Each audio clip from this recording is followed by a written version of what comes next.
तहखाने की आवाज़। स्वागत है आज की डरावनी कहानी में जिसका नाम है तहखाने की आवाज़। लाइट्स बंद कर लीजिए, हेडफोन्स पहन लीजिए और तैयार हो जाए डरने के लिए। ये कहानी है अंजलि की। उसने हाल ही में एक पुराना बंगला खरीदा था जो शहर के सबसे पुराने घरों में से एक था। अंजलि को इस घर की प्राचीनता और खूबसूरती बहुत पसंद आई। उसे खासकर तहखाना बहुत अच्छा लगा, जहां वह अपने सामान को सहेज कर रख सकती थी। लेकिन कुछ ही दिनों में अंजलि को अजीब अजीब बातें महसूस होने लगी। हर शाम जब वह आराम करने बैठती, उसे तहखाने से अजीब आवाज़ें सुनाई देने लगीं।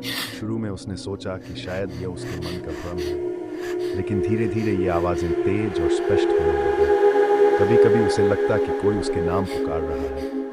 एक रात हिम्मत जुटाकर अंजलि ने तहखाने में जाकर देखने का फैसला किया।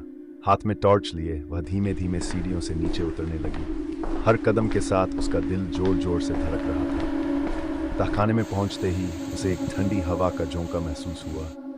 अचानक टॉर्च की रोशनी झपकी और एक पल के लिए उसे लगा कि किसी ने उसके कंधे पर हाथ रखा है।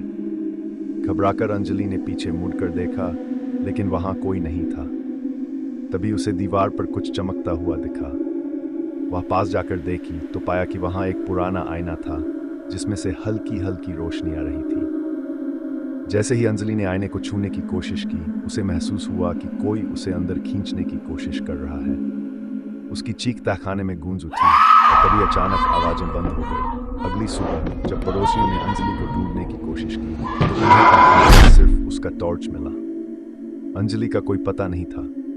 कहते हैं उस तहखाने की आवाजें और भी डरावनी हैं और अंजलि की चीखें आज भी वहां गूंजती हैं। अगर आपके पास कोई पुराना तहखाना है तो संभल कर रहिएगा। कौन जानता है वहां कौन आपका इंतजार कर रहा है। धन्यवाद हमारे साथ इस कहानी को सुनने के लिए। अगली बार फिर मिलेंगे एक नई डरावनी कहानी के साथ।